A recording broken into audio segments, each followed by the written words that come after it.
To remove starter in your Kia Soul, follow these steps. 1. Disconnect the battery negative terminal. 2. Remove the engine room under cover.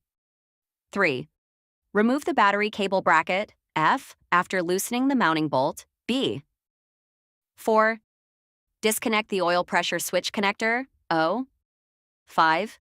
Disconnect the starter cable, B, from the B terminal on the solenoid, then disconnect the connector from the S terminal, A.